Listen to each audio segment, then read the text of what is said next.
Some stories begin with a quiet whisper. This one begins with a storm. A violent tempest rises in the middle of the sea. Thunder roars, waves crash like mountains. A ship is torn apart by wind and water, and its passengers, kings, nobles, and traitors, are thrown into chaos. But this storm is no accident. It is created by Prospero. Years ago, Prospero was the rightful Duke of Milan. A man of deep learning and wisdom, he loved books more than power. Trusting his brother Antonio, he left the duties of rule to him. Antonio betrayed that trust. With the help of the King of Naples, Antonio seized the throne.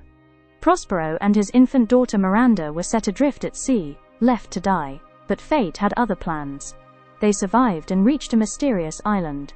There, Prospero studied magic, drawing strength from knowledge, patience, and time. Over the years, he became master of the island, with the help of spirits. Prospero's most loyal servant is Ariel, a spirit of air and fire, swift, invisible, and powerful. Ariel creates the storm that brings Prospero's enemies to the island, but ensures no one is harmed. The shipwreck is an illusion. Prospero's goal is not revenge through blood, but through realization. On the island also lives Caliban, the son of a witch who once ruled there. Prospero taught him language and knowledge, but Caliban resents Prospero's control. Caliban represents a difficult question.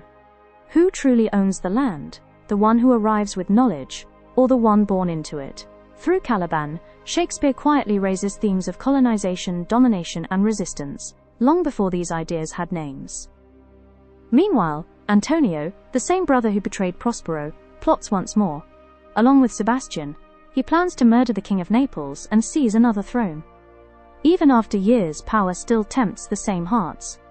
But Ariel watches, and the plan fails. On another part of the island, Caliban meets Stefano and Trinculo, two foolish men from the ship. Drunk on stolen wine, they dream of ruling the island. Caliban believes them gods. They believe themselves kings. Their rebellion is laughable and doomed. Shakespeare reminds us that greed without wisdom leads only to humiliation. At last, Prospero gathers everyone together.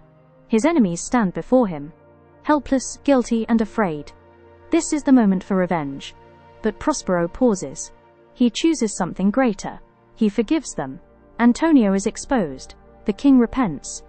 Prospero's dukedom is restored. But the greatest victory is not political. It is moral. Prospero breaks his staff. He drowns his magic book. He chooses humanity over control. Ariel is set free, no longer bound to service. Miranda and Ferdinand are to be married. And Prospero prepares to return to the world he once lost, not as a sorcerer, but as a wiser man. The storm ends. The sea grows calm. Order is restored. The Tempest is not just a tale of magic and storms. It is a story about the danger of ambition, the cost of betrayal, the healing power of forgiveness, and the courage it takes to let go of power. In the end, Shakespeare tells us something timeless.